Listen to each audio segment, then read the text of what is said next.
ஒரு முன்னாள் அமைச்சருக்கு எதிராக தமிழக அரசு உச்சநீதிமன்றம் வரை சென்றது. ஆனால் சில நிமிடங்களில் நீதிபதிகள் கேட்ட கேள்விகளே வழக்கின் திசையை மாற்றிவிட்டன. ஏன் தமிழக அரசின் அப்பீல் தள்ளுபடி செய்யப்பட்டது? லுக் அவுட் நோட்டீஸ் என்றால் என்ன? ஏவா வேலு தரப்பு என்ன சொன்னது? உச்சநீதிமன்றம் இறுதியாக என்ன உத்தரவு பிறப்பித்தது? முழு வழக்கையும் ஆதாரங்களுடன் இந்த வீடியோவில் பார்க்கலாம். முந்தைய திமுக ஆட்சி காலத்துல PWD மினிஸ்டர், அதாவது பொதுப்பணித்துறை அமைச்சராக இருந்தவர் ஏவா வேலு. இவருடைய அந்த பொறுப்பு காலத்துல தமிழ்நாட்டுல பல இடங்கள்ல ரோடே போடாம ரோடு போட்டுட்டேன் அப்படின்னு சொல்லி பில்லு சப்மிட் பண்ணி பல கோடி ரூபாய் முறைகேட்டுல ஈடுபட்டாரு அப்படின்றது அவருக்கு எகென்ஸ்டான புகாரா இருக்கு.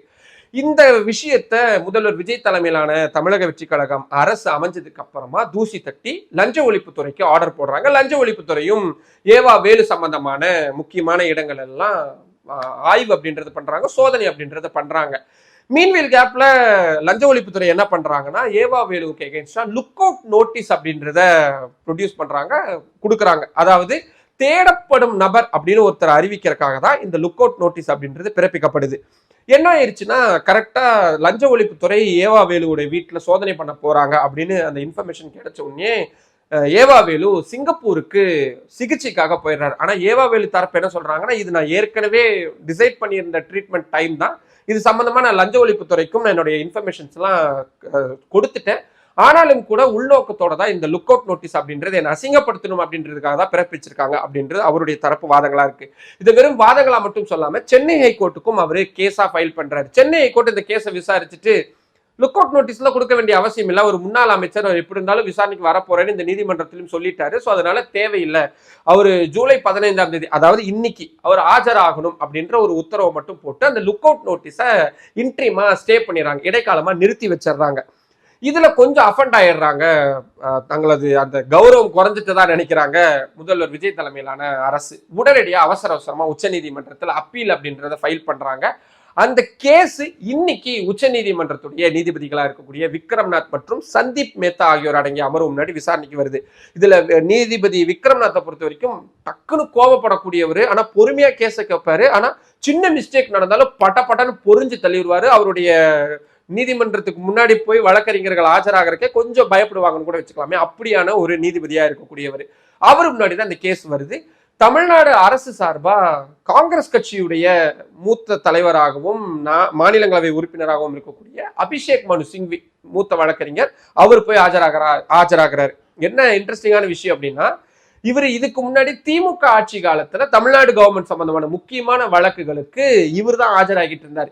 ஆட்சி மாற்றம் வந்த உடனேயே அப்படியே இந்த கவர்மெண்ட்டுக்கும் வந்துட்டாரு. டிப்பிக்கல் காங்கிரஸ்காரர்களுடைய அதே புத்தி. சரி, ஓகே. அடுத்ததா முகுல் ரோத்தகி ஏவா வேலு, அதாவது திமுக தரப்புக்கு ஆஜராகக்கூடிய மூத்த வழக்கறிஞரா அப்பியர் ஆகிறாரு. கேஸ் ஸ்டார்ட் ஆன உடனே தமிழ்நாடு கவர்மெண்ட் சார்பாக ஆஜரான அபிஷேக் மனு சிங்வி, சார் இங்க பாருங்க, சென்னை ஹைகோர்ட்டோட ஆர்டரை படிச்சு பாருங்களேன், என்ன எந்த ஆய்வுமே பண்ணாம எல்லா சலுகையும் தூக்கி கொடுத்துட்டாங்க, அவருக்கு எதிராக எந்த கடுமையான நடவடிக்கை எடுக்கக்கூடாதுன்னு சொல்லிட்டாங்க, கைது பண்ணக்கூடாதுன்னு சொல்லிட்டாங்க. ஆனா கடைசிக்கு லுக் அவுட் நோட்டீஸை கூட அவங்க விட்டு வைக்கல, அதுக்கு கூட இடைக்கால தடை விதிச்சிருக்கிறாங்க. இப்படியான ஒரு சோதனை நடக்க போகுதுன்னு தெரிஞ்ச உடனேயே ஏவா வேலு சிங்கப்பூருக்கு ஓடி போயிட்டாரு. இந்த வார்த்தையை நான் சொல்லல, நீதிமன்றத்துல தமிழ்நாடு கவர்மெண்ட் பயன்படுத்தின வார்த்தை. போயிட்டாரு, கேட்டா சிகிச்சை அப்படின்றாரு. இதுல என்ன இருக்குது, இப்படி நடந்துகிட்டு இருந்துச்சுன்னா வழக்கு எப்படி துரிதமா நடக்கும், ஒழுங்கா நடக்கும், அதனால இந்த லுக் அவுட் நோட்டீஸ் தடை செஞ்சதை நீங்க இம்மிடியட்டா எடுத்து விடணும், அது இருக்கணும் அப்படின்னு சொல்லி கேட்கறாங்க. ஏன்னா அவர் இன்னைக்கு அப்பியர் ஆயிட்டாரு, நாளைக்கு கூட அவர் ஓடி போயிடலாம் எங்கேயாவது, அதனால இது ரொம்ப சீரியஸான விஷயம் அப்படின்னு சொல்லி சொல்றாங்க. உடனே ஏவா வேலு தரப்புல இருந்து மூத்த வழக்கறிஞர் முகுல் ரோத்தகி அப்படியே எந்திரிச்சு ஏதாவது வாதங்கள் வைக்கலான்னு எந்திரிக்கிறாரு. டக்குன்னு நீதிபதிகள் தடுத்து நிறுத்திடுறாங்க. நீங்க உட்காருங்க, எதுக்கு நீங்க இப்ப டென்ஷன் ஆகுறீங்க, நாங்க பாத்துக்கிறோம் அப்படின்னு ஏற்கனவே அவங்க பெட்டிஷன்லாம் படிச்சிருக்கிறாங்க. படிச்சு பார்த்துட்டு தமிழ்நாடு கவர்மெண்ட்டுக்கு சர மாதிரியான கேள்வி கேட்க தொடங்குறாங்க. சரி, அவரு சிகிச்சைக்காக போறேன்னு சொல்லிட்டு தான் போயிருக்கிறாரு, போனவர் ரிட்டர்ன் வந்துட்டாரு. சென்னை ஹைகோர்ட்டுடைய ஆர்டரை ஒபே பண்ணி அவர் இன்னைக்கு போய் காலையில லஞ்ச ஒழிப்புத்துறைக்கு முன்னாடி போய் ஆஜரும் ஆகிட்டாரு. அவர் தான் அப்பியர் ஆயிட்டார்ல, அவர்கிட்ட விசாரணை நடத்த வேண்டியது தானே. ஒரு நேர்ல வந்து ஆஜரான ஒரு நபரை எதுக்காக தேடைப்படும் குற்றவாளி அப்படின்னு நீங்க அனௌன்ஸ் பண்ணணும்னு நினைக்கிறீங்க, எதுக்காக இந்த லுக் அவுட் நோட்டீஸை தொடர்ச்சியா இருக்கணும்னு நினைக்கிறீங்க, அதெல்லாம் தேவையே இல்லை, எனக்கு தெரிஞ்ச இந்த பெட்டிஷனை டிஸ்மிஸ் பண்ண வேண்டியதுதான் அப்படின்னு எடுத்த உடனே சொல்றாங்க. அது மட்டும் இல்லாம அவர்கிட்ட உங்களுக்கு ஏதாவது கேட்கணும் விசாரிக்கணும் அப்படின்னு தோணுச்சுன்னா கேளுங்க, விசாரணைக்கு நடத்துங்க, இதுல யாரும் உங்களை இப்ப தடை செய்யலையே அப்படின்னு சொல்ற இன்னொரு வார்த்தையும் சொல்றாங்க. ஃபர்ஸ்ட் பால் இப்படி சிக்ஸர் தூக்கி அடிச்சிட்டாங்களா நீதிபதிகள், உடனே உஷாராயிட்டாங்க தமிழ்நாடு கவர்மெண்ட் வழக்கறிஞர். 2வது பாலை தூக்கி போடுறாங்க. என்னன்னு சொல்றாங்க, சரிங்க அப்படின்னா விசாரணைக்கு முழு ஒத்துழைப்பு கொடுக்கணும் அப்படின்ற ஒரு உத்தரவு போடுங்க அப்படின்றாங்க. எதுக்கு அந்த உத்தரவு போடணும்? நீங்க கேட்டு வந்தது லுக் அவுட் நோட்டீஸ் இருக்கணுமா வேண்டாமா அப்படின்றதுதான். இதை தாண்டி அவர் விசாரணைக்கு நீங்க வந்து ஆஜராகிட்டாரு, ஆஜரானவரை நீங்க ஒழுங்கா விசாரணைக்கு ஒத்துழைப்பு கொடுங்கன்னு எதுக்கு நாங்க உத்தரவு போடணும் அப்படின்ற 2வது 6 தூக்கி அடிச்சிடறாங்க. 3வதா, சரிங்க இதெல்லாம் இருக்கட்டும், ஆனா இந்த பெட்டிஷனை படிச்சு பாருங்க, கடுமையான ஊழல் குற்றச்சாட்டுகள் அவர் மேல இருக்கு, தயவுசெய்து படிங்க அப்படின்றாங்க. அதுக்கும் நீதிபதிகள் இருந்துட்டு எதுக்கு படிக்கணும், நீங்க வந்திருக்கிறது திருப்பி நாங்க சொல்றோம் லுக் அவுட் நோட்டீஸ் வேணுமா வேணாமா அப்படின்றதுதான். அதுவும் இந்த முறைகேடு செஞ்சாரா இல்லையா அப்படின்றது வேற வேற விஷயங்கள். 2யும் போட்டு குழப்ப வேணாம், அதெல்லாம் இங்க எடுத்துட்டு வராதீங்க அப்படின்னு 3வது 16 அடிச்சிடறாங்க.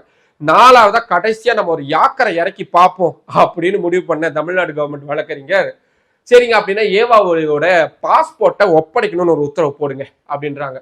நீதிபதிகள் கடுப்பாயிடுறாங்க. எதுக்கு பாஸ்போர்ட்டை ஒப்படைக்கணும், நாங்க எதுக்கு உத்தரவு போடணும்? உங்களுக்கு தேவைப்பட்டுச்சுன்னா சென்னை ஹைகோர்ட்டுக்கு போய் ஒரு தனியா ஒரு பெட்டிஷனை ஃபைல் பண்ணி அங்க போய் கேட்டு வாங்கிக்கோங்க, பாஸ்போர்ட்டை ஒப்படைக்கணுமா வேணாமா அப்படின்னு.